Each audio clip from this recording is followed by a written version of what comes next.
আসসালামু আলাইকুম। আমার প্রিয় বন্ধু, শুভাকাঙ্ক্ষী এবং আমার প্রিয় দেশবাসীকে জানাই শুভেচ্ছা এবং শুভরাত্রি। রাত অনেক গভীর, তারপরে একটু বসি সংক্ষিপ্ত কিছু কথা আপনাদের সাথে শেয়ার করার জন্য।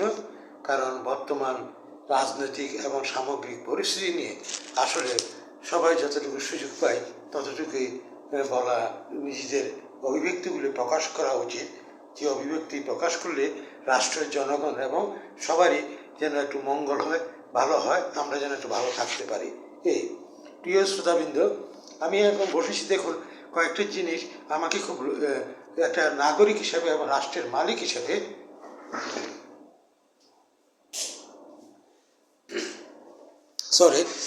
রাষ্ট্রের নাগরিক এবং রাষ্ট্রের মালিক হিসেবে আমাকে একটু ভাবিয়ে তুলছে। তার ভিতরে আমি অত্যন্ত সাধারণ একজন মানুষ, এক ক্ষুদ্র একজন রাজনীতিবিদ, তাই আরও বেশি আমাকে কষ্ট দিচ্ছে। যেমন একটি ঘটনা দেখুন, যে মালয়েশিয়াতে গত কয়েকদিন আগে 36 জন বাংলাদেশিকে মালয়েশিয়ার সরকার গ্রেপ্তার করেছে। হ্যাঁ, তো এখন এই যে বাংলাদেশে এগুলো গ্রেপ্তার করা হচ্ছে, যতটুকু আমরা মিডিয়ার মাধ্যমে জানতে পারলাম যে বাংলাদেশি যাদেরকে গ্রেপ্তার করছে তাদের শুনতে কষ্ট লাগছে, একজন মানুষের নাগরিকের কষ্ট লাগছে যে তারা সবাই নাকি জঙ্গিবাদ এবং উগ্রবাদী এবং তারা নাকি খুব ভয়ঙ্কর প্রকৃতি। তো এটা কতটুকু সত্য মিথ্যা আমরা জানি না, কিন্তু আমাদের কষ্ট লাগছে। এই সবচেয়ে বড় কথা হলো 36 জন বাংলাদেশি আমাদেরকে বিভিন্ন উপাধি, জঙ্গি বা উগ্রবাদী এই ধরনের উপাধি দিয়ে আমাদের বাংলাদেশি 36 জনকে মালয়েশিয়ার সরকার গ্রেপ্তার করছে এবং তারা বলছে সুনির্দিষ্ট অভিযোগ। এটা আমাদেরকে পীড়া দেয়। আসলে ব্যাপারটা কি, এটা কিন্তু জানা দরকার, বোঝা দরকার। এর মধ্যে দেখি যে বিগত বেশ কয়েক মাস যাবৎ আমরা দেখছি যে ভারত থেকে আমাদের বাংলাদেশিরা যারা অবৈধভাবে অবস্থান করছিল, কিন্তু তাদেরকে অতীত ইতিহাসে কখনো দেখিনি এইভাবে তাদেরকে দেশে ফেরত পাঠাতে। এর ভিতরে যথাসম্ভব আজকে পেলাম যে ভারতীয় সেনা বিমানে করে 250 জন বাংলাদেশিকে অবৈধ তারা বসবাস করছিলেন, সেই প্রেক্ষিতে তারা বাংলাদেশে এয়ারপোর্টে তাদেরকে নিয়ে নামিয়ে দিয়ে এসেছে। এর ভিতরে আমরা প্রায় দেখতে পাচ্ছি যে বিভিন্ন মিডিয়ার মাধ্যমে, সোশ্যাল মিডিয়ার মাধ্যমে, বিভিন্ন গণমাধ্যমেও দেখতে পাচ্ছি যে বিভিন্নভাবে বাংলাদেশে থেকে ফেরত পাঠাচ্ছে। এ কিন্তু কষ্ট লাগছে, কারণ এটা নাকি অবৈধ। আচ্ছা ঠিক আছে, এই বিগত এত বৎসর যাবৎ, যুগ যুগ যাবৎ এই ধরনের ঘটনা তো বাংলাদেশে আমরা দেখিনি। তো এই জন্য আমি একজন বাংলাদেশি নাগরিক হিসেবে আমাকে খুব কষ্ট দিচ্ছে, পীড়া দিচ্ছে। যেমন মালয়েশিয়ায় আমাদের বাংলাদেশিদেরকে গ্রেপ্তার করছে এবং তাদেরকে বলা হচ্ছে তারা নাকি জঙ্গি, তারা নাকি ভয়ঙ্কর অপরাধী চক্রের লোক। তো এটা হিসেবে আমাদেরকে আরও লজ্জা দিচ্ছে। আসলে ঘটনাটা কী? দ্বিতীয়ত হলো যে ভারত যে আমরা এত যুগ যুগ যাবৎ আমরা কখনোই দেখিনি যে এইভাবে লোক বাংলাদেশিদেরকে এইভাবে ফেরত পাঠিয়ে দেয়।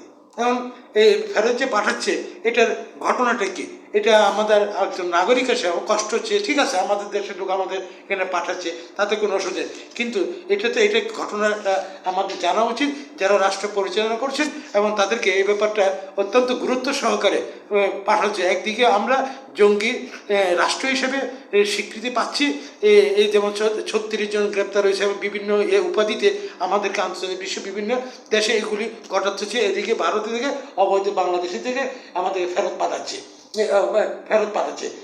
ঠিক আছে, এখন বাংলাদেশে ফেরত পাঠাচ্ছে, তাহলে